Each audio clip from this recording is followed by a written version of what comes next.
If you're the smartest person in the room, you're in the wrong room. Introduction.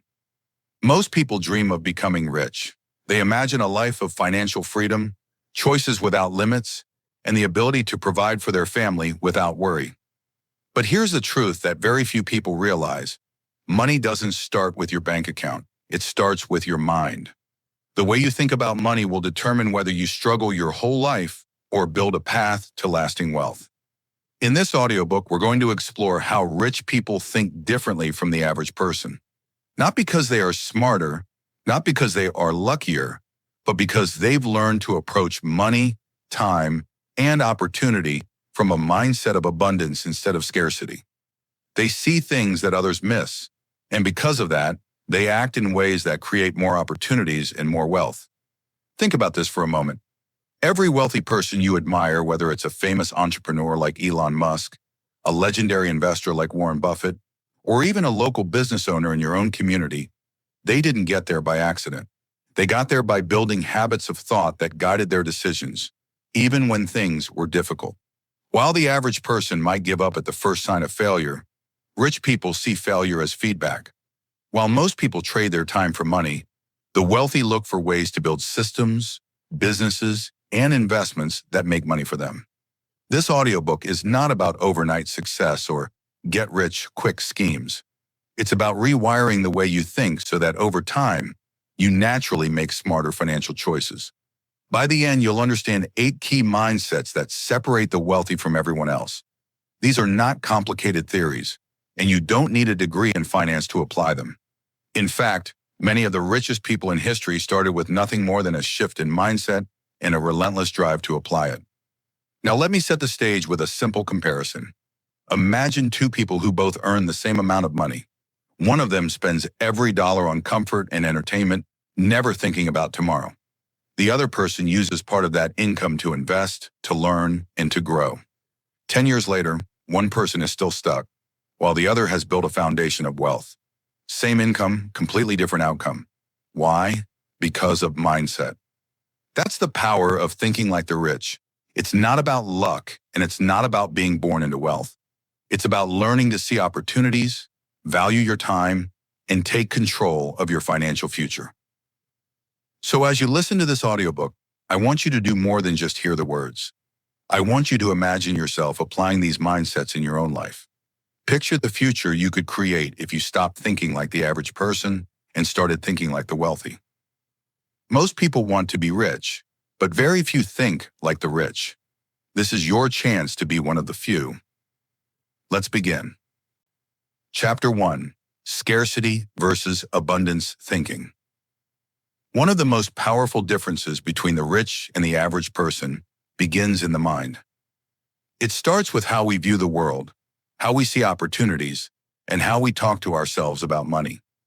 The average person often sees limitations. They see barriers, they see what they don't have, and they believe those things hold them back. This is what's known as a scarcity mindset. Scarcity says, there isn't enough to go around. Scarcity whispers, I can't afford it. I'll never have enough. People like me just don't get rich. On the other side of the spectrum is the abundance mindset. Abundance doesn't deny challenges, it simply asks a better question. Where scarcity says, I can't afford it, abundance says, how can I afford it? Where scarcity says, this will never work, abundance says, what if it does?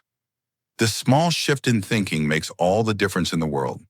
The language of scarcity. Let's start with the scarcity mindset. You've probably heard people around you say things like, money doesn't grow on trees. Rich people are greedy. That's impossible for someone like me. These statements feel harmless, but over time, they program our minds to believe we are stuck. If you believe there isn't enough to go around, you'll live your entire life competing for scraps instead of creating your own wealth. The scarcity mindset shows up in many forms. Sometimes it's fear of spending, even when the spending is an investment in growth. Sometimes it's jealousy, thinking that someone else's success means there's less left for you. And sometimes it's the constant thought that opportunities are reserved for the lucky few. Scarcity is about survival. It keeps people trapped in jobs they hate, in financial cycles they never break out of, and in the belief that life is fixed. The language of abundance. Now contrast that with the abundance mindset. Abundance says, opportunities are everywhere. If I don't know something, I can learn it.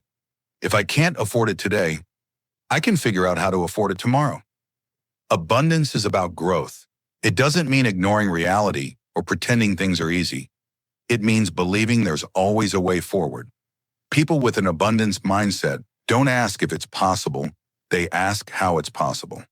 That single change in language opens doors that would otherwise stay shut. A tale of two entrepreneurs. Let's look at a real-world example. Imagine two people who both lose their job in the same week. One person has a scarcity mindset. They say, "This is terrible. I'll never find something as good again. The economy is bad. No one is hiring. I'm stuck." They stop trying, they feel defeated, and they accept a low-paying job months later just to survive. The second person has an abundance mindset. They say, "This is tough, but maybe it's an opportunity.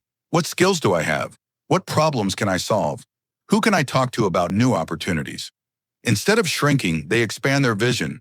Maybe they freelance, maybe they start a small online business, maybe they go to networking events. Within a year, they're not only back on their feet, but they've created a path they control. Same event, two people, two mindsets, two completely different outcomes. Startup founders, opportunity versus limitation. If you look at some of the world's most successful companies, you'll see the abundance mindset at work. Think about startup founders like the team behind Airbnb. At the time, the idea of renting out your home to strangers sounded crazy.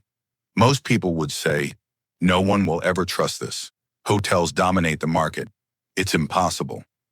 But the founders didn't see a limitation. They saw opportunity. They asked, "How can we make this safe? How can we make it convenient? How can we change the way people travel?" That's abundance. Today, Airbnb is worth billions of dollars, and millions of people around the world use it. Or take the story of Sarah Blakely, the founder of Spanx. She had an idea for women's shapewear, but no background in fashion, no connections in the industry, and very little money. A scarcity mindset would have said, "I don't belong here. I can't afford to try. Who am I to start a fashion company?" But her abundance mindset said, "I'll figure it out. If I don't know, I'll learn. If I don't have the money, I'll start small." She sold Spanx out of her apartment, made endless calls to manufacturers, and refused to quit. Today, she is one of the youngest self-made female billionaires in history.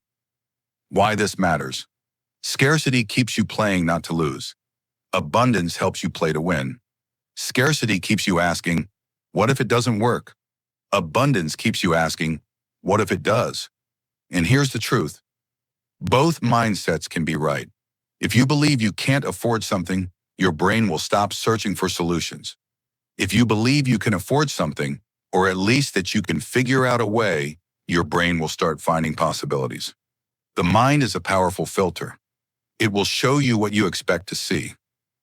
How to develop an abundance mindset. You might be thinking, "Okay, this sounds great, but how do I change the way I think?" Here are a few practical steps. 1.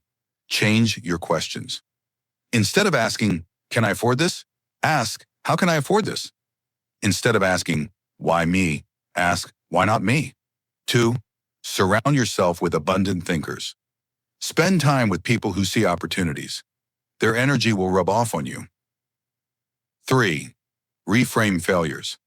Every failure is feedback. Instead of saying, "I failed, I'm done," say, "I learned something, I'll try again smarter." 4. Practice gratitude. Gratitude reminds you of the abundance you already have, which makes it easier to see opportunities. 5. Invest in yourself.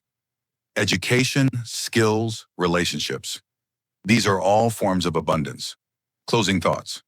For Chapter 1, the difference between "I can't afford it" and "How can I afford it" might sound small, but it can change the course of your life. Scarcity closes doors. Abundance opens them. Scarcity makes you a victim of circumstances. Abundance makes you a creator of opportunities. As we move forward in this audiobook, remember, everything starts here. Your ability to adopt an abundance mindset is the foundation of every other rich mindset you'll learn. The world is full of opportunities. The only question is, will you see them? Chapter 2. Time over money. Most people live their entire lives believing that money is the most valuable resource. They work day after day, trading their time for a paycheck, and think they are doing the right thing. But here's the truth. The wealthy understand time is more valuable than money. Money can be earned, saved, invested, and even lost and regained. But time, once it's gone, is gone forever. Think about it. You can lose $1 today and make it back tomorrow. You can invest in a business, and even if it fails, you can try again. But can you bring back yesterday? Can you relive your 20s or your 30s once they've passed? No. And that is why rich people build their lives around time, not just money. Trading time for money. The average person has been trained to think in terms of hours and wages. They sell their time to an employer. I work 8 hours, I get paid $15 an hour. That's the formula most people live by. But there's a hidden trap. When you sell your time for money, you automatically put a cap on your earning potential. If you work 40 hours a week, there are only so many hours in a year you can sell. Even if you get a raise or overtime, your income is tied to the clock. You can't scale it. That's why so many people feel stuck. They think, if I want more money, I need to work more hours. But working more hours steals away the very thing you can never replace: your life, your freedom, your health, your time with family. How the rich think. Now let's flip the script. Rich people don't think in terms of wages. They think in terms of value and leverage. They ask, how can I create something once that pays me over and over again? How can I make money work for me instead of working for money? They don't just focus on saving pennies. They focus on building systems, assets, and investments that generate cash flow whether they're working or not. For example, owning a rental property that pays monthly income. Creating a business that sells products online 24/7. Writing a book, recording a course, or building intellectual property that sells for years. Investing in stocks, real estate, or startups that grow over time. Every decision is made with one guiding question: will this buy me more time, or will it cost me time? Rubbing the Elon Musk example. Elon Musk is a powerful example of this principle. If Musk thought like the average person, he would have tried to build Tesla or SpaceX all by himself. He might have worked endless hours, doing every little task, from design to customer support. But instead, Musk used leverage. He built teams, he hired experts, he raised capital. He didn't sell his time for money. He used his time to create systems, structures, and companies that could grow beyond him. That's why he's able to lead multiple billion-dollar companies at once. It's not because he has more hours in the day. It's because he thinks differently about how to use them. Buying back time. The wealthy understand another secret. Once you have money, you should use it to buy back your time. This might sound strange, but it's crucial. For example, an average person might say, why pay $50 for someone to clean my house when I can do it myself? The wealthy person says, if I spend 3 hours cleaning my house, that's 3 hours I could have used building my business, learning new skills, or spending quality time with my family. Paying someone else to clean buys me back my time. In other words, the rich don't just use money to buy stuff. They use money to buy freedom. They use money to buy back their most precious asset, time. The scarcity trap. So why don't more people think this way? Because they've been trained in scarcity thinking. Scarcity thinking says, if I don't do it myself, I'll lose money. Abundance thinking says, if I delegate, if I invest, if I leverage, I'll gain more time and make more money in the long run. Here's the irony. People who try to save money by doing everything themselves often end up poor, not just financially, but emotionally and spiritually. They spend their lives stressed out, busy, and exhausted, while their wealthy counterparts focus only on what truly matters. Your time audit. Let's make this practical. Right now, take a mental time audit. How many hours a day are you trading for money? How many of those hours could be replaced by a system, a tool, or another person? How much of your life are you wasting on things that don't bring you joy or wealth? Here's a simple exercise. Write down everything you do in a week. Then ask yourself, which of these tasks absolutely require me, and which could be outsourced or automated. The more you outsource, automate, and delegate, the richer you'll become, not just in money, but in freedom. Mindset shift. The rich are obsessed with time. They guard it, protect it, and invest it wisely. They don't waste time watching endless TV shows, scrolling on social media, or gossiping about others. Why? Because they know that every wasted hour is an opportunity lost. Instead, they spend their time building, learning, connecting, and creating. They invest in knowledge because knowledge multiplies their results. They invest in people because teams scale their vision. And they invest in assets because assets keep working long after they've stopped. The lesson. So here's the core lesson of this chapter. The poor and middle class sell their time for money. The rich invest money to buy back time. This shift is the foundation of financial freedom. Until you stop trading hours for dollars, you'll always be limited. But once you begin to see time as your ultimate currency, everything changes. Closing story. Let me leave you with a story. There was a man who worked 60 hours a week to provide for his family. He was exhausted, but he thought he was being responsible. One day, his young daughter asked him, "Daddy, how much do you make in an hour?" He replied, $25. She ran to her room, opened her little piggy bank, and handed him $25 in coins. Then she said, "Daddy, can I buy 1 hour of your time?"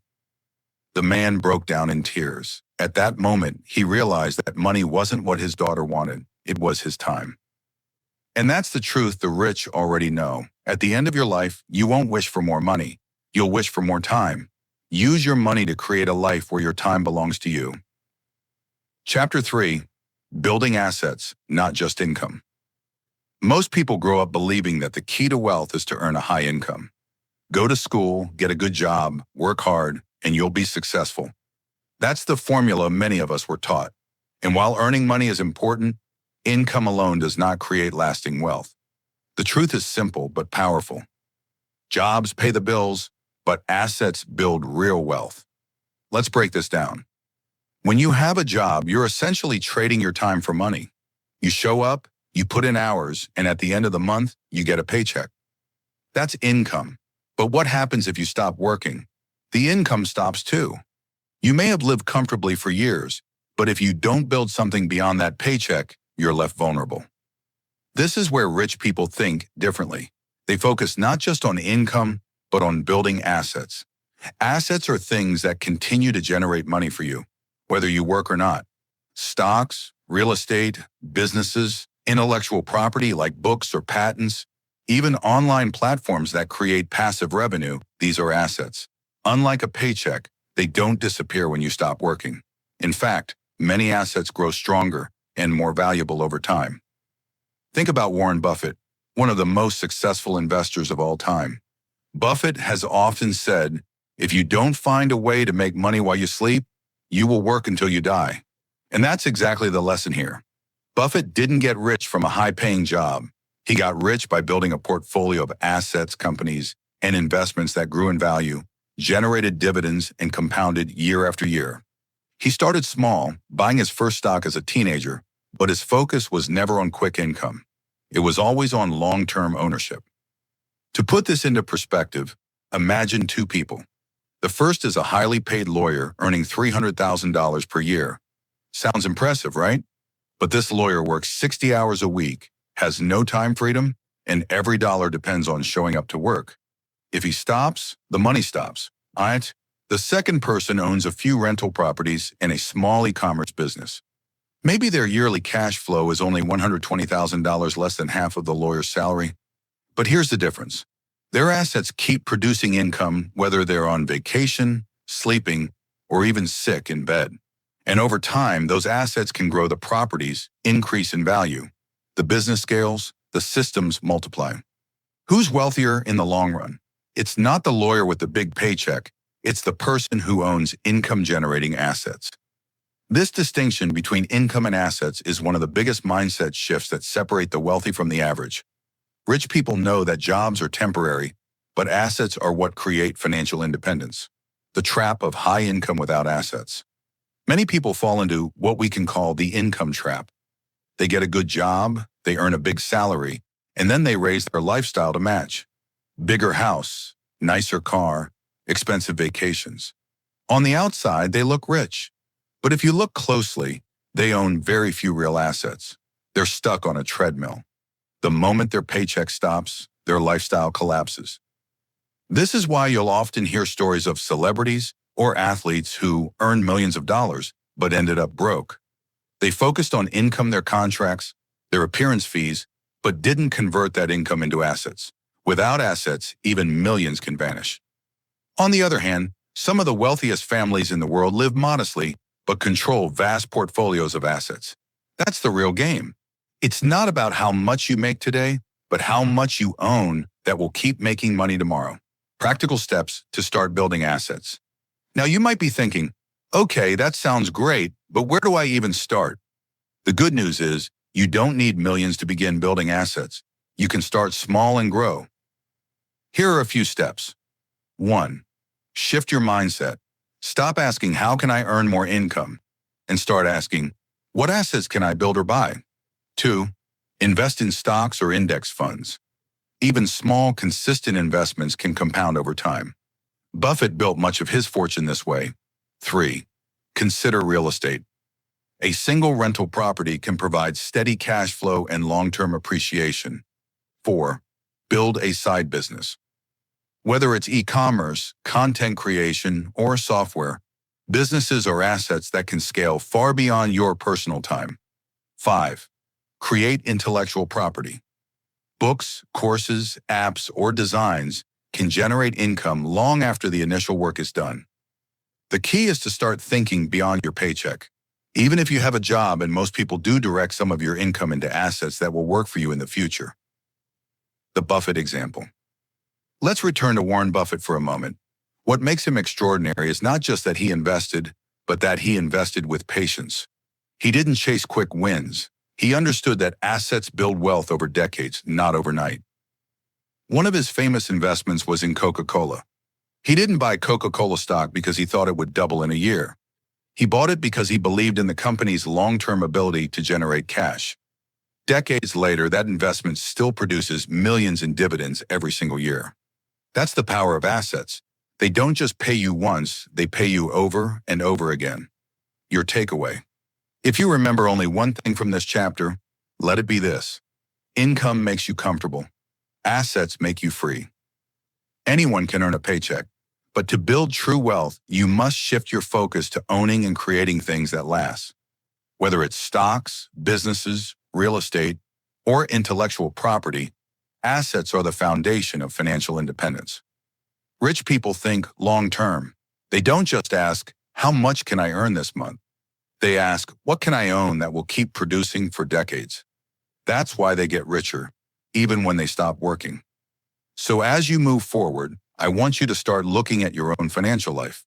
How much of your effort is going into income and how much is going into assets? If the answer is almost none, then this is your wake-up call. Jobs come and go, paychecks rise and fall, but assets, once you build them, can change the trajectory of your entire life. In the next chapter, we'll explore another mindset shift that sets the wealthy apart. Understanding risk and taking bold, calculated moves where others see fear. But remember, none of that matters unless you first build the foundation of assets. Because at the end of the day, it's not about what you earn, it's about what you own. Chapter 4. Embracing risk and failure. If there's one thing that separates the wealthy from the average person more than almost anything else, it's their relationship with risk and failure. For most people, risk is something to be avoided. Failure is something to be ashamed of. We grow up in school systems where making mistakes is punished, where a wrong answer on a test means a lower grade, and where failing a subject feels like a personal disaster. By the time we reach adulthood, many of us are conditioned to avoid risk at all costs. But here's the truth. Wealth is built on risk. No one has ever achieved extraordinary financial success by playing it completely safe. Safe as the paycheck. Safe as the predictable job. Safe as keeping your money in a savings account that earns less than inflation. Safe feels good in the moment, but over the long term, safe keeps you stuck. Wealthy people understand that failure is not the end. Failure is feedback. Risk is not an enemy. It's an essential ingredient of growth. Failure as a stepping stone. One of the best examples of this mindset comes from Thomas Edison, the man who invented the electric light bulb. Edison once famously said, "I didn't fail 10,000 times. I found 10,000 ways that didn't work." Think about that for a second. 10,000 failures. For most people, a single failure is enough to quit. A dozen failures would crush their spirit. But Edison understood something deeper. Every failure was simply a stepping stone on the way to success. Every no brought him closer to yes.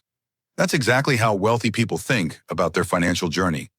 A failed business? It's a lesson, not the end. A bad investment? It's tuition paid to the school of experience. Chapter 5. Lifelong Learning. If you take a close look at the lives of the world's wealthiest and most successful people, you'll notice a pattern that goes far beyond money, business, or opportunity. It's the fact that they never stop learning. Rich people understand that wealth isn't just measured in dollars, it's measured in knowledge, perspective, and ideas. Money can be lost, markets can crash, businesses can fail. But the mind you develop, the knowledge you collect, and the skills you acquire, those stay with you for a lifetime. That's why lifelong learning is one of the most important traits of wealthy people. The habit of reading. Let's start with Warren Buffett. Known as the Oracle of Omaha, Buffett has built one of the greatest fortunes in history through smart, long-term investing. But ask him what made the biggest difference in his success, and he doesn't point to luck or even natural intelligence. He points to reading. Buffett once said he spends 5 to 6 hours a day reading newspapers, company reports, and books. In fact, early in his career, he claimed to read up to 800 pages a day. His reasoning is simple. Knowledge builds up like compound interest. The more you learn, the better your decisions and the better your results. After you learn something, ask, how does this apply to my life? What can I do with this knowledge? Real-life example, Charlie Munger.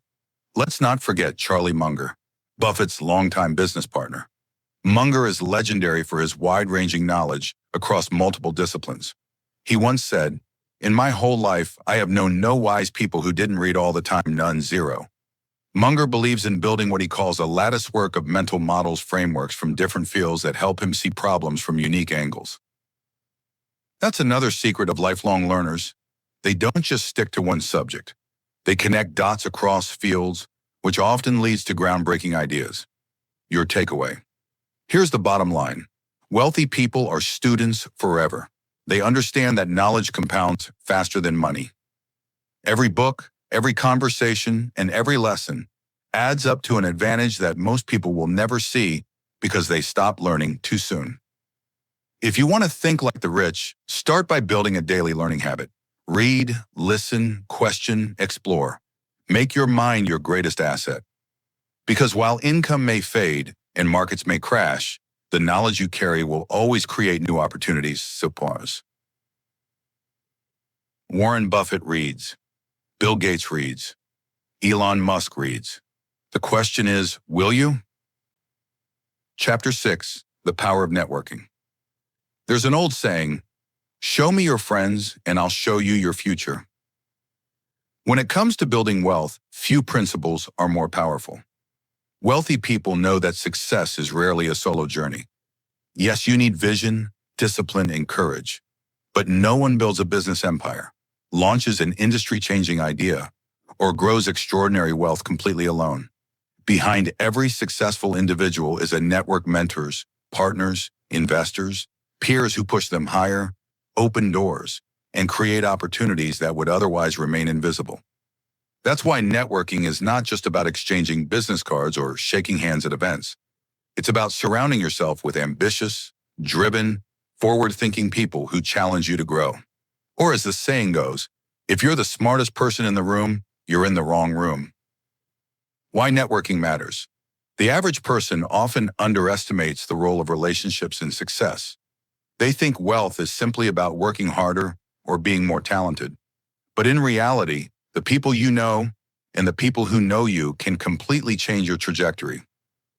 Here's why networking is so powerful for the wealthy. 1. Access to knowledge.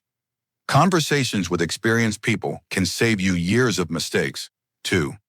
Opportunities flow through people. Jobs, partnerships, investments, and clients often come from personal connections. 3. Accountability. Surrounding yourself with ambitious people keeps you from settling for mediocrity. 4. Reputation multiplies. When respected people endorse or partner with you, your credibility skyrockets. Real-life examples. Take Steve Jobs and Steve Wozniak. Wozniak had the technical brilliance to build the first Apple computer, but Jobs had the vision and the ability to connect with the right people. Together, they combined talent and networking to build what became one of the most valuable companies in history. Or think about Warren Buffett and Charlie Munger. Buffett often says he wouldn't have achieved what he did without Munger's partnership. Their combined wisdom, mutual respect, and constant exchange of ideas made both of them wealthier and wiser. Even Elon Musk, who often gets portrayed as a lone genius, relies heavily on networks. From engineers to investors to business partners, Musk's success with Tesla and SpaceX is the result of assembling world-class teams and surrounding himself with talent, or average thinking versus wealthy thinking. Here's the difference. Average people often surround themselves with comfort people who think like them, act like them, and won't challenge them. Wealthy people deliberately place themselves in environments where they are forced to grow. The average person asks, will these people make me feel good? The wealthy ask, will these people make me better? This mindset shift alone can change your life. The wrong room. Let's revisit that famous saying, if you're the smartest person in the room, you're in the wrong room. Why? Because growth comes from challenge. If everyone around you is looking up to you, then no one is pushing you forward. You may feel comfortable, but you won't evolve. Wealthy people intentionally seek out rooms where they feel small, where others know more, think bigger, and have achieved greater success. Instead of being intimidated, they see it as inspiration. They ask questions, they learn, and they rise to the level of their environment. This is why you'll often find wealthy people at conferences, mastermind groups, or private clubs where they can interact with other high achievers. They understand that just one conversation with the right person can be worth more than years of solitary effort. The ripple effect of relationships. Another thing the wealthy understand is that relationships compound just like money. One introduction can lead to another and then another. Over time, your network grows into a powerful asset. For example, imagine you build a friendship with a successful entrepreneur. That person introduces you to an investor. That investor connects you to a new business partner. That partner brings you into a new market. All of this can start with one relationship. The average person might say, I don't have the right connections. But the truth is, connections can be built. It starts with genuine curiosity, adding value to others, and putting yourself in the right environments. Practical networking habits. So how can you adopt this wealthy mindset of networking in your own life? Here are some steps. 1. Choose your circle wisely. Audit your relationships. Are the people around you lifting you higher or holding you back? 2. Attend growth-focused events. Go to workshops, seminars, and industry conferences. Don't just listen, connect. 3. Give before you ask. Wealthy networkers don't just take, they add value, share resources, and help others without expecting immediate returns. 4. Ask better questions. Instead of small talk, ask people about their biggest lessons, challenges, and opportunities. 5. Stay connected. Relationships need maintenance. Follow up, check in, and show genuine interest in others. 6. Seek mentors. Find people ahead of you and learn from them. A single mentor can accelerate your success dramatically. In real-life example, Richard Branson. Chapter 7. Long-term thinking. If there's one mindset that separates the wealthy from the average, it's this: long-term thinking. Most people chase quick money, fast profits, instant wins, and immediate results. They want to get rich today, not tomorrow. But the wealthy, they play the long game. They understand that real wealth is not built overnight. It's built over years, even decades, through patience, consistency, and the magic of compounding. Warren Buffett once said, "The stock market is designed to transfer money from the impatient to the patient." And he's right. The trap of quick money. Let's start with how most people think. The average person dreams of shortcuts, winning the lottery, hitting big on a gamble, or making fast profits through speculation. They jump from one get-rich-quick scheme to another, hoping that luck will save them. But quick money usually disappears just as quickly. Lottery winners often go bankrupt. Gamblers rarely stay ahead, and chasing the next big hot trend often ends in loss. Why? Because quick money thinking ignores the power of patience and the discipline required for lasting wealth. It's like planting a seed and digging it up every week to see if it has grown. The impatient never give their investments or their efforts enough time to bloom. The wealthy mindset. Now let's flip the script. The wealthy embrace patience. They understand that small, consistent steps forward compound into extraordinary results over time. Think about investing in the stock market. If you put $10,000 into a broad market index fund and simply left it alone for 20 years, history shows that it could easily grow to more than $40,000 or even $60,000, depending on the market conditions. That's the power of compounding your money making money, and then that money making more money.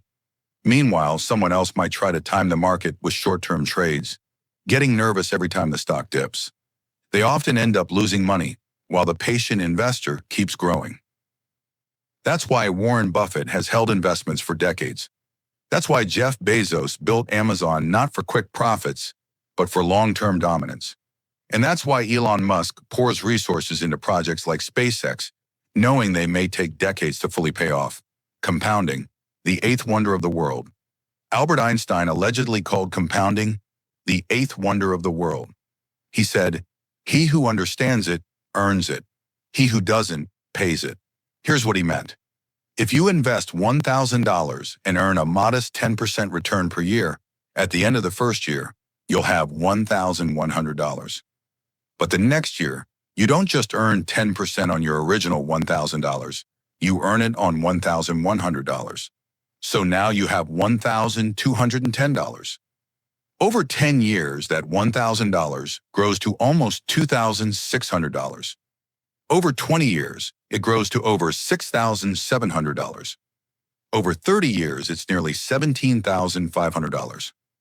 That's the magic of compounding. Small, steady growth becomes enormous over time. Now imagine the same principle applied not just to money, but to skills, habits, and relationships. The person who reads every day, who builds one connection at a time, who learns one new skill each year, they transform their life in ways that quick fixes never could. Average versus wealthy thinking. Let's make the comparison clear. Average thinking, how much can I make today? Wealthy thinking, how much can I build over the next 10, 20, or 30 years? Average thinking, I want instant gratification. Wealthy thinking, I'll sacrifice short-term pleasures for long-term rewards. Average thinking, I need fast results. Wealthy thinking, I trust the process of compounding. This difference in mindset is why some people stay stuck financially, while others create generational wealth. A real-life example, the stock market. Let's imagine two friends, Alex and Jordan. Alex wants quick money. He invests $10,000 into risky stocks, constantly buying and selling, hoping to beat the market. He panics when prices drop, and he sells at a loss. Over 20 years, his account barely grows, maybe even shrinks. Jordan takes the patient approach. He puts the same $10,000 into a diversified index fund and doesn't touch it. He ignores the ups and downs. He lets compounding do its work. After 20 years, Jordan's $10,000 is worth over $60,000. Same amount of money invested, different results. The difference wasn't intelligence or luck. It was patience. Beyond money, long-term thinking in life. The wealthy don't just apply long-term thinking to money. They apply it to everything. Health. Instead of crash diets, they commit to sustainable habits that keep them healthy for life. Business. Instead of chasing trends, they build businesses with lasting value. Relationships. Instead of using people for short-term gain, they nurture trust and loyalty over years. Learning. Instead of trying to master everything overnight, they dedicate themselves to lifelong growth. Long-term thinking is a way of life. It requires patience, consistency, and faith in the process. Why most people fail? If long-term thinking is so powerful, why don't more people embrace it? Because patience is hard. We live in a world of instant gratification, fast food, same-day delivery, social media likes in seconds. We're conditioned to crave results now, but wealth doesn't work that way. Success doesn't work that way. Anything meaningful in life requires time. The wealthy resist the temptation of quick wins. They delay gratification. They think in decades, not days. That's their superpower. Building long-term thinking in your life. So how can you shift from short-term to long-term thinking? A goal. Set decade-long goals. Instead of asking what you can achieve this month, ask what you want your life to look like in 10 years. Automate investments. Set up automatic contributions to savings or investments and forget about them. Play the infinite game. Stop thinking about winning tomorrow. Focus on staying in the game long enough for compounding to work its magic. Redefine success. Don't measure progress in days or weeks. Measure it in years. Embrace patience. Train yourself to wait. The longer you can delay gratification, the wealthier you will become. Final thought. At the end of the day, wealth is not a sprint, it's a marathon. The difference between the average and the wealthy comes down to one simple mindset: quick money versus compounding wealth. The average person chases short-term gains, only to lose them just as quickly. The wealthy invest in the long game: money, habits, skills, and relationships that grow bigger every year. So remember this: success doesn't happen in one big leap. It happens through thousands of small, patient steps, repeated over time. Compounding is the secret, patience is the key, and long-term thinking is the mindset that will set you apart from the crowd. Chapter 8. Money as a game. For most people, money is about survival. It's about paying bills, putting food on the table, and covering the rent or mortgage. Money feels stressful, emotional, and sometimes even painful. But for the wealthy, money is not about survival. It's about strategy. It's about creativity. It's about playing the game in a way that creates freedom, choices, and long-term wealth. This difference in perspective changes everything. When money is a matter of survival, every decision feels urgent and fearful.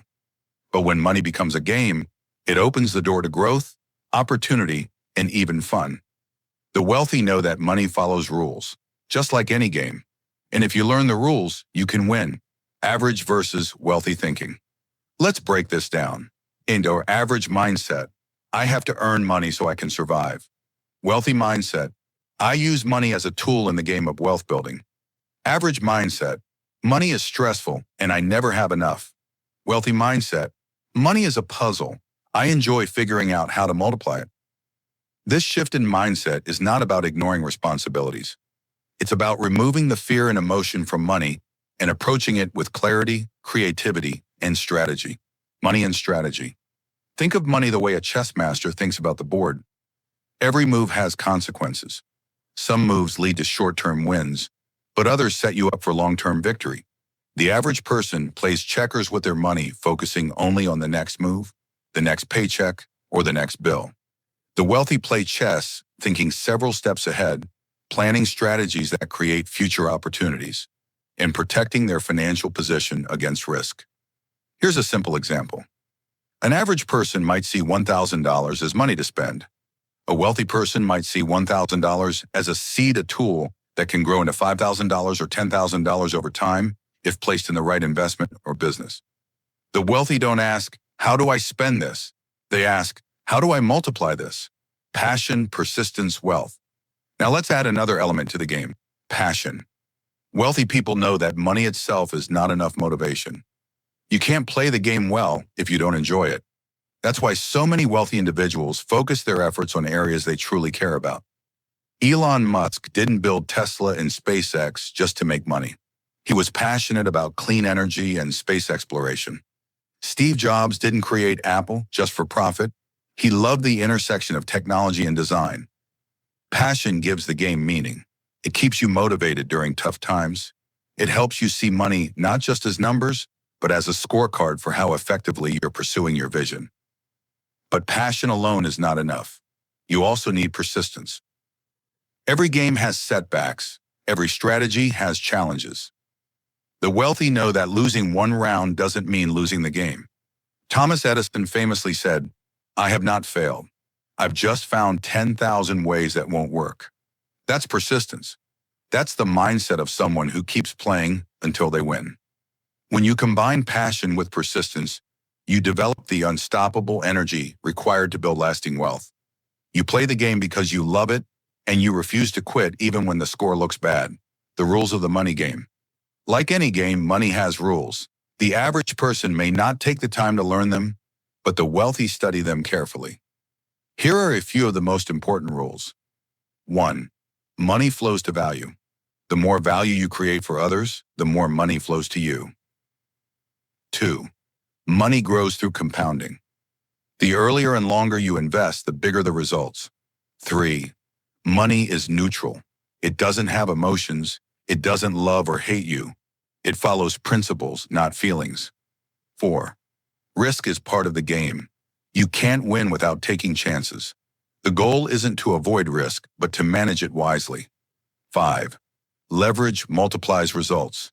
Using systems, teams, technology, or investments can turn small moves into massive outcomes. The wealthy master these rules and play accordingly. Renowned, seeing opportunities where others see problems. One of the best parts of playing the money game is recognizing opportunities. During times of crisis, the average person panics. They focus on survival, but the wealthy look for openings. For example, during the 2008 financial crisis, many people lost money, but some investors bought assets at low prices and became even wealthier later. The wealthy treat every challenge as a chance to play smarter. They don't see obstacles as dead ends. They see them as puzzles to be solved. Story example: the startup founder. Imagine a young entrepreneur who starts a small tech company. In the beginning, the money isn't there. They work long hours, struggle to find clients, and face rejection after rejection. The average person might quit, but the founder who treats money like a game doesn't stop. They learn, adapt, and keep moving pieces on the board. Over time, the company grows. They attract investors, hire a team, and scale the business. Eventually, what started as a survival struggle becomes a billion-dollar company. The difference wasn't luck. It was the mindset of seeing money as a game, not a threat. Why most people never see money as a game. When, if money is a game, why don't more people play it this way? Because they're stuck in survival mode. When you're constantly worried about paying the next bill, it's hard to step back and think strategically. Fear clouds judgment. Urgency blocks long-term vision. But here's the truth. The game doesn't start once you're rich. The game starts the moment you decide to think differently about money. Even small amounts can be played strategically. Even $100 can be invested, multiplied, or used to create more value. How to play the game in your own life. So how can you start seeing money as a game instead of a stress? 1. Detach emotions. Stop fearing money. Look at it as numbers, tools, and opportunities. 2. Study strategy. Learn how investments, business, and leverage work. The more you know, the better you play. 3. Set long-term goals. Games aren't one-and-one move. Think years ahead. 4. Stay passionate. Choose areas of wealth building that excite you. Play where your heart is. 5. Be persistent. Don't quit after a loss. Every failure is just one move in the bigger game. Final thought. At the end of the day, money is not about luck, chance, or even survival. It's about strategy, creativity, and persistence. The wealthy know that money is a game they can learn, a game they can master, and a game they can enjoy playing. So ask yourself, are you surviving or are you strategizing? Are you reacting to money with fear or are you playing the game with passion? Because the truth is, you don't have to be born rich to win. You just have to start thinking like a player. Passion plus persistence equals wealth. And once you learn the rules, money becomes more than a struggle. It becomes the greatest game you'll ever play. Chapter 9. Emotional control. Discipline. If there is one invisible force that destroys more wealth than bad investments or bad luck, it's emotion. Fear and greed. These two emotions control the financial lives of most people. They rise and fall with the markets, they panic when things look bad, and they get overly excited when things look good. In the end, emotions sabotage their decisions. The wealthy, however, play a different game. They recognize that emotions are powerful, but they don't let them drive their financial choices. Instead, they cultivate discipline. They build systems, strategies, and habits that allow them to stay calm while everyone else is losing control. This is one of the most overlooked secrets of wealth. Emotional control is financial control. Fear, the emotion that keeps people stuck. For the average person, fear shows up every time money is at risk. The stock market drops a few percentage points, and they immediately think, I have to sell before I lose everything. Or fear makes people hoard money, avoid investments, and cling to job security even when better opportunities exist. Fear keeps them from starting businesses, taking risks, or trying new ideas. The result? Fear keeps them stuck in survival mode. But the wealthy understand something critical. Risk is unavoidable. Every investment, every business, and every opportunity carries risk. The goal is not to eliminate fear, but to manage it. Warren Buffett once said, "Be fearful when others are greedy, and greedy when others are fearful." That single piece of wisdom explains how Buffett has consistently beaten the market for decades. While average investors panic and sell during downturns, Buffett buys. While others chase hype during booms, Buffett waits. He doesn't let fear or greed control him. He uses other people's emotions to his advantage. Greed, the other silent killer. If fear makes people sell too soon, greed makes them hold too long. And more, greed whispers, just one more dollar, just one more win. It drives people into bubbles, scams, and reckless decisions. Think about the housing bubble in 2008 or the crypto frenzy in recent years. Many people didn't invest with strategy, they invested out of greed, hoping to double their money overnight. The result? When the bubble burst, they lost everything. The wealthy avoid this trap by focusing on value, not hype. They ask, does this business, this stock, or this property actually create long-term value? If the answer is no, they walk away no matter how tempting the short-term gains look. Warren Buffett. Let's go back to Warren Buffett for a moment. Buffett has faced countless market crashes in his lifetime: the 1970s recession, Black Monday in 1987, the dot-com crash in 2000, the housing crisis in 2008, and even the pandemic crash in 2020. Each time, the majority of investors panicked and sold at a loss. Buffett, however, stayed calm. He reminded himself of the fundamentals.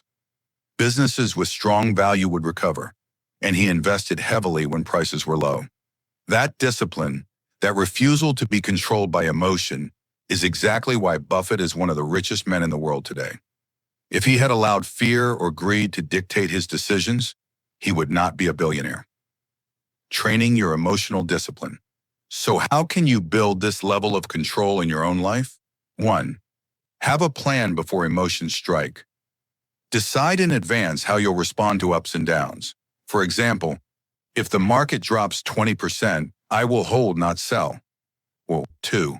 Detach money from identity. Money is not who you are. It's a tool.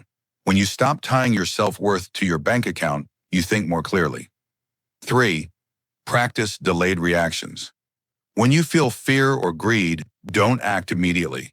Give yourself 24 hours before making a big financial decision. 4. Focus on the long term.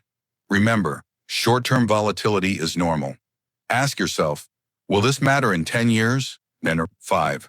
Surround yourself with calm thinkers. If your circle panics during every downturn, you'll panic too. Choose peers who think strategically, not emotionally. Beyond money, emotional discipline in life. Emotional control doesn't just help with money. It strengthens every part of life.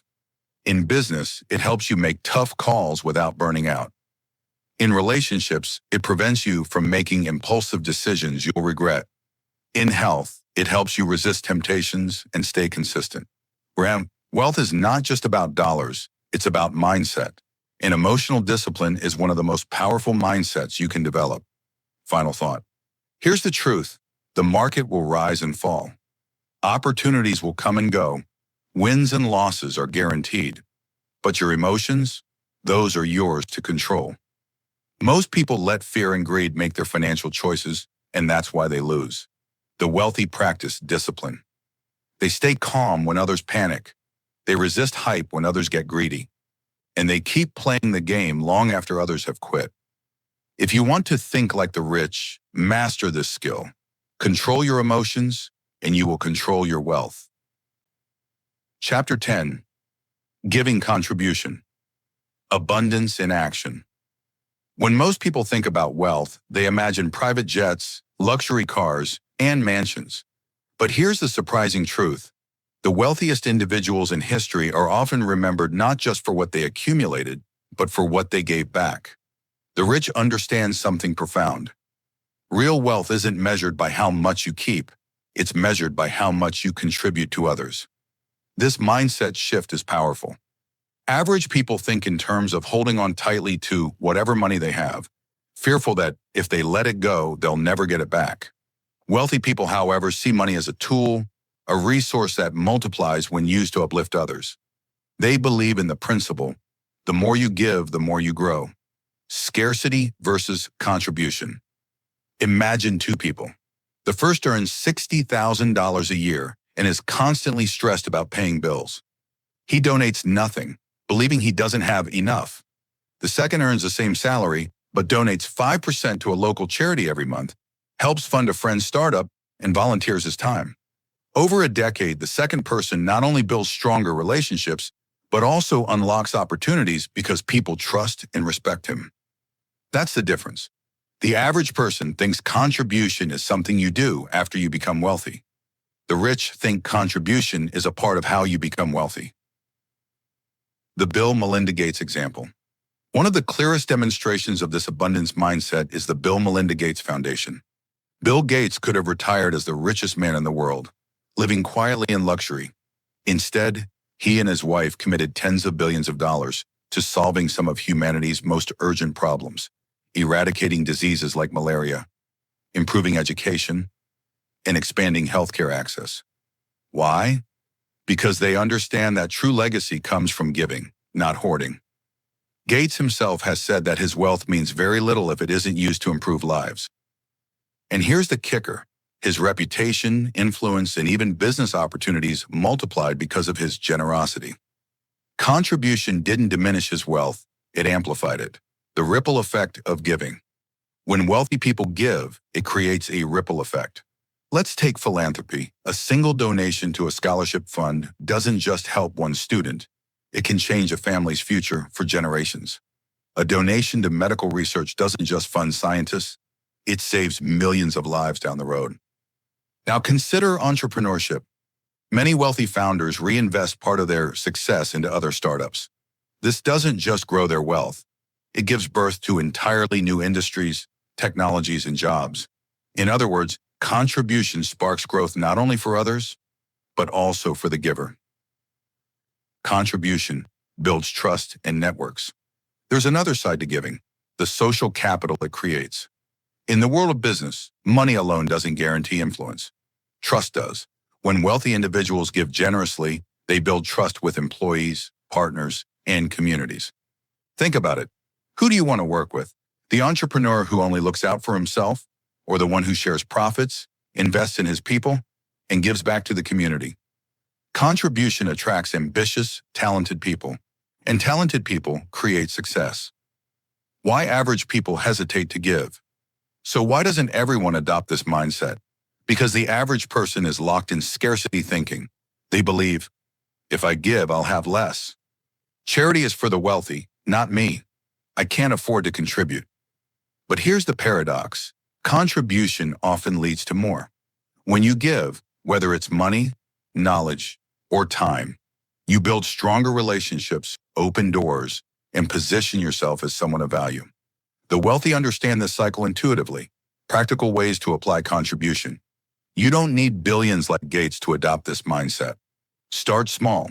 Here are practical ways to bring contribution into your life. 1.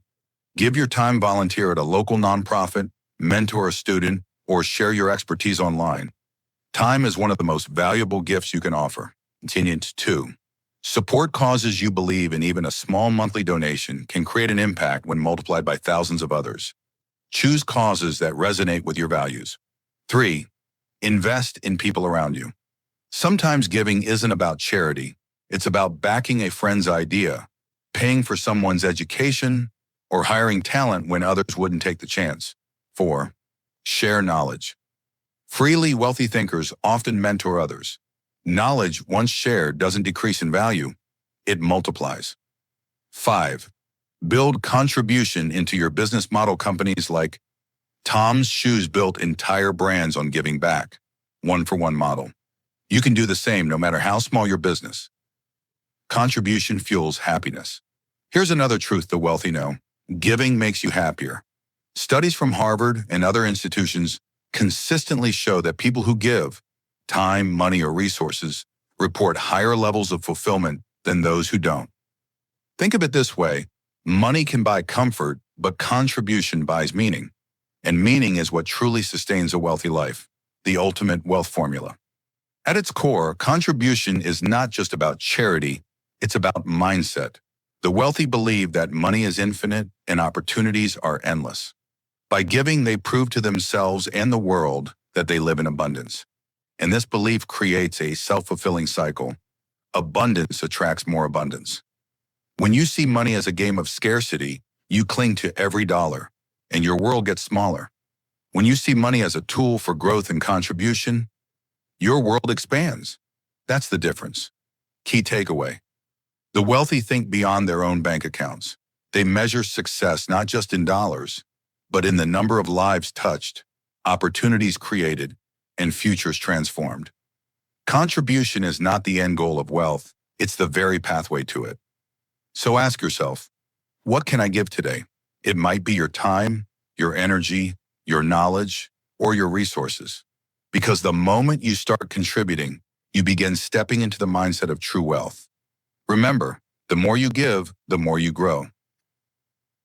Chapter 11. Focus vision.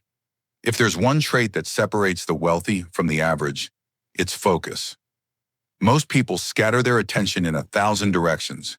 They chase every new opportunity, every shiny object, and end up exhausted with very little to show for it. The wealthy, however, operate differently. They know that long-term success requires a crystal-clear vision and the discipline to stay laser-focused on it, even when distractions are everywhere. The poor mindset, scattered energy. Think about the average person's approach to success. They'll start a side hustle, then switch to another when the first gets tough. They'll jump on trends, crypto today, drop shipping tomorrow, real estate next year, never sticking with anything long enough to master it. This scattered mindset comes from fear and impatience. The poor or middle-class thinker wants quick wins. If they don't see results immediately, they assume it isn't working and move on. It's the equivalent of planting seeds, then digging them up every week to check if they've sprouted. Nothing ever grows. The wealthy mindset, laser focus. Wealthy people play a different game. They commit to a vision and stick with it through thick and thin. They understand that real results compound over years, not weeks. Instead of trying 10 things and quitting all of them, they pick one vision, one mission, and pour their energy into making it work. That's how businesses are built. That's how fortunes are made. And that's how legacies are created. The wealthy know that distractions are the enemy of greatness. Every yes to something meaningless is a no to something important. That's why they filter their choices ruthlessly, asking themselves, does this align with my vision? If not, they ignore it. Jeff Bezos, obsession over distraction. A powerful example is Jeff Bezos, founder of Amazon. In the 1990s, Amazon wasn't profitable for years. Investors criticized him. The media mocked him. Competitors doubted him. Most people would have pivoted to something easier. But Bezos had a laser-focused vision to build the most customer-obsessed company in the world. He believed that if Amazon served customers better than anyone else, profit would eventually follow. Instead of getting distracted by short-term criticism, he kept investing in infrastructure, logistics, and innovation. Today, Amazon is not only profitable, but one of the most powerful companies in history. Bezos's relentless focus on his vision, despite years of doubt, is what made it possible. Why focus creates wealth? Focus matters for several reasons. 1. Energy multiplies when concentrated. Think of a magnifying glass focusing sunlight. Scatter the light, and it's warm. Concentrate it, and it can start a fire. Wealthy people concentrate their energy on one burning vision until it ignites results. 2. Consistency compounds. When you stay focused on one mission for years, every small improvement builds on the last. Skills deepen, networks strengthen, assets accumulate. Over time, this consistency creates unstoppable momentum. 3. Clarity creates influence. People are drawn to leaders with a clear vision. When you know where you're going, others want to follow. Wealthy people use their focus to inspire teams, attract investors, and build loyal customers. Why average people lose focus? If focus is so powerful, why don't more people practice it? Because focus requires discipline, and discipline isn't glamorous. Distraction is easier. Checking social media, starting a new project, or jumping on a trend feels exciting in the short term. The wealthy resist that temptation. They sacrifice immediate excitement for long-term fulfillment. They know that focus isn't just about what you do, it's about what you don't do. How to develop focus vision. If you want to adopt this mindset, here are practical steps. 1. Define your vision clearly. Ask yourself, what do I want my life to look like in 10 years? Be specific. Wealthy people don't think in vague goals like I want to be rich. They think in precise visions. I want to build a tech company that revolutionizes healthcare. 2. Write it down, repeat it daily. Wealthy people reinforce their vision until it becomes second nature. They write it, read it, and talk about it constantly. The vision becomes their compass. 3. Eliminate shiny objects. Every new opportunity should be measured against your vision. If it doesn't align, reject it, even if it looks tempting. 4. Break the vision into milestones. Big visions can feel overwhelming. Wealthy people break them down into achievable steps. Each small win reinforces focus. 5. Surround yourself with visionaries. Environment shapes focus. When you spend time with people chasing distractions, you'll get distracted too. Wealthy people surround themselves with others who think long-term. The compounding power of vision. Here's the secret. Focus and vision aren't just about money, they're about fulfillment. Without vision, life feels scattered, reactive, and meaningless. With vision, every day has purpose, direction, and progress. The wealthy understand that money follows vision, not the other way around. You don't need to chase money. You need to chase clarity, purpose, and focus. Money will chase you as a byproduct. Key takeaway. The difference between the poor and the rich is not intelligence, talent, or luck. It's focus. Poor people waste energy on distractions and abandon ideas too soon. Wealthy people stay committed to a vision for years, sometimes decades, until the world catches up. Jeff Bezos once said, "We are stubborn on vision. We are flexible on details." That's the mindset. Focus on where you're going, adapt how you get there, but never lose sight of the destination. Remember this, the poor chase shiny objects, the rich stay laser-focused on vision. Chapter 12. Leverage using other people's time, money, and skills. If you want to know the real secret behind massive wealth creation, it can be summed up in one word, leverage. Wealthy people don't try to do everything themselves. They understand that time is limited, energy is limited, and one person can only go so far. The poor and middle class often fall into the trap of believing they have to personally grind for every dollar. The wealthy know better. They multiply their results by leveraging other people's time, money, and skills, as well as technology and systems. The poor mindset, I'll do it myself. The average person prides themselves on independence. They believe, if you want something done right, do it yourself. I can't trust others to handle my money, my business, or my future. Hiring help is too expensive. This mindset is limiting. If you try to do everything alone, you'll always be capped by your personal capacity. 24 hours in a day, 2 hands, 1 brain. No matter how hard you work, you'll eventually hit a ceiling. The wealthy mindset, who, not how. The rich approach life differently. Instead of asking, how can I do this? They ask, who can help me do this? They understand that they don't need to be the smartest person in the room. They just need to build a room filled with smart people. They don't waste years learning every skill themselves. They hire experts, build teams, and delegate tasks. This shift from how to who is what allows wealthy people to build empires while others stay stuck working paycheck to paycheck. Example: Henry Ford, the power of teams. Henry Ford, founder of Ford Motor Company, was once criticized for not knowing the answer to a technical question about his cars. A reporter tried to humiliate him by pointing out his ignorance. Ford responded, "Why should I clutter my mind with general knowledge when I can call a button on my desk and have men come in who can supply me with all the knowledge I require?" Ford understood leverage. He didn't need to know everything. He needed the right people who knew what he didn't. That mindset built an automobile empire that changed history. Leverage of time. Time is the most precious resource, and the wealthy know how to buy it back. Employees teams. Wealthy business owners hire people to run operations, freeing themselves to focus on vision and strategy. Assistant services. Instead of mowing their own lawns or doing repetitive tasks, they outsource. Every hour they save is an hour they can spend creating value. Technology.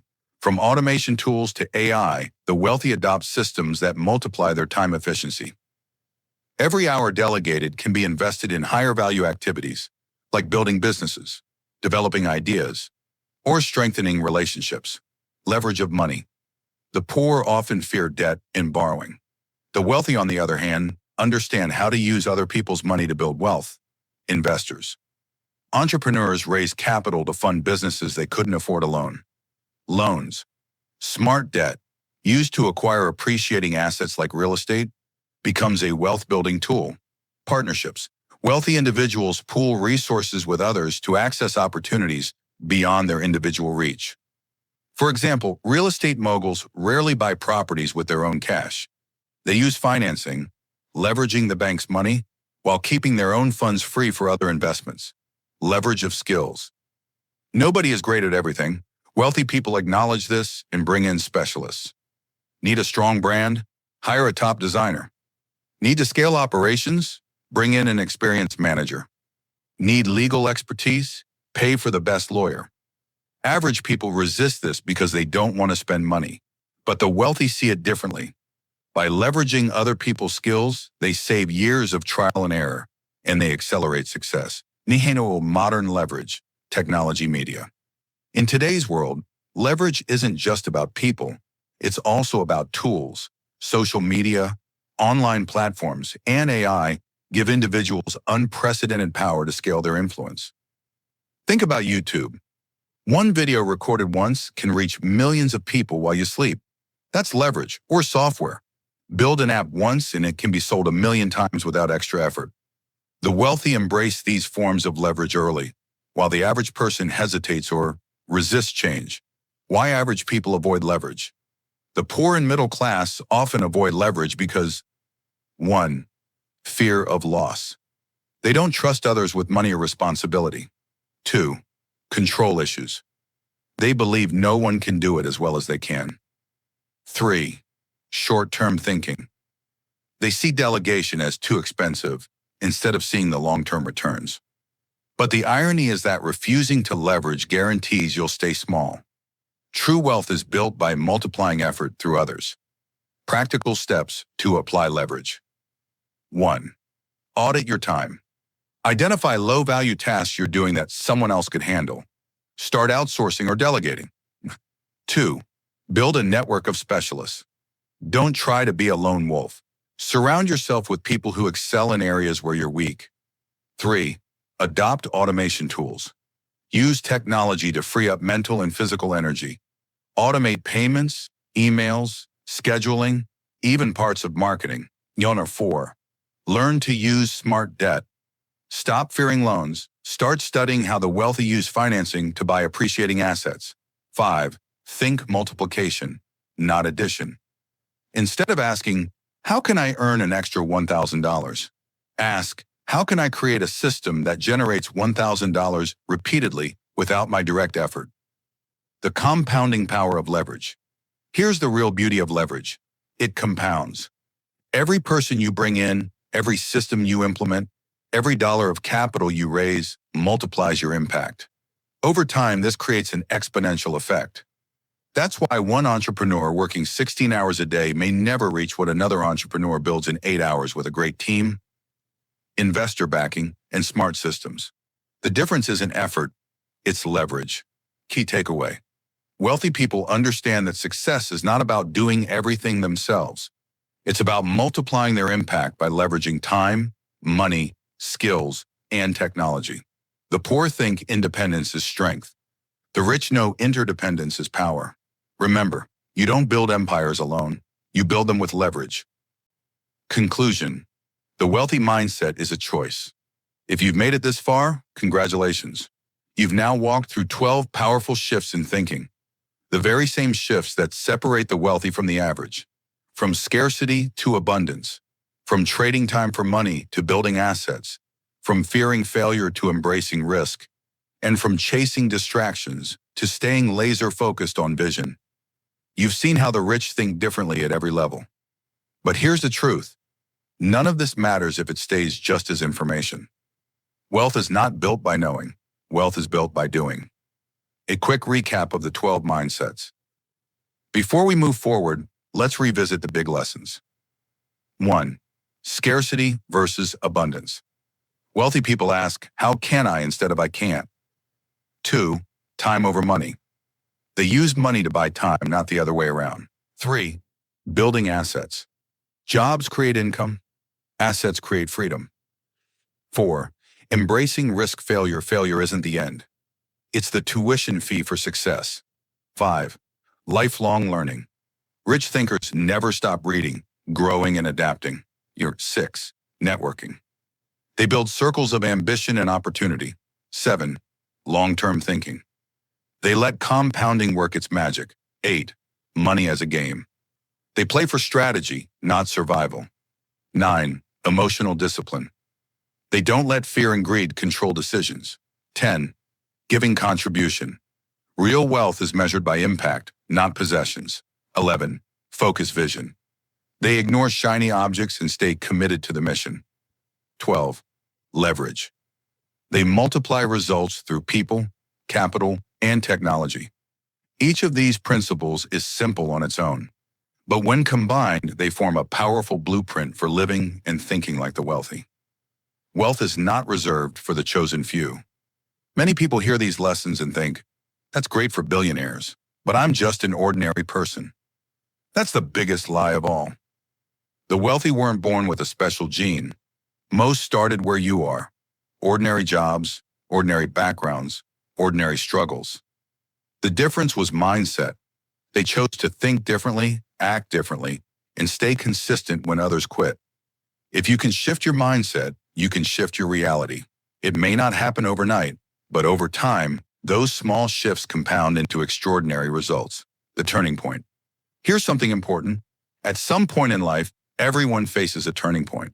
A moment when they decide whether to keep living with average thinking or adopt a new mindset.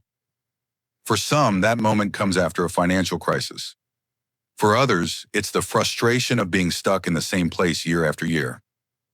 And for some, it's a simple decision after hearing something like this audiobook. Your turning point can be now. Applying the wealthy mindset. So how do you move from theory to practice? Start small. Pick one principle from these chapters and apply it today. Maybe you start by shifting your self-talk from I can't to how can I. Maybe you commit to reading 20 minutes a day. Maybe you automate a task that frees up an hour a week. Maybe you start a small investment, no matter how tiny, to build your first asset. Maybe you volunteer or donate, even if it's $10, to step into abundance through contribution. Wealth is not created in giant leaps. It's created in small, consistent steps, fueled by the right mindset. Number the emotional battle. Don't expect the journey to be easy.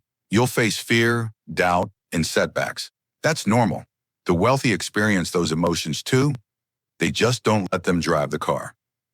Remember Chapter 9. Discipline over emotion. When the market crashes, when your business stumbles, when people doubt you, that's when your wealthy mindset matters most. Anyone can feel confident when times are good.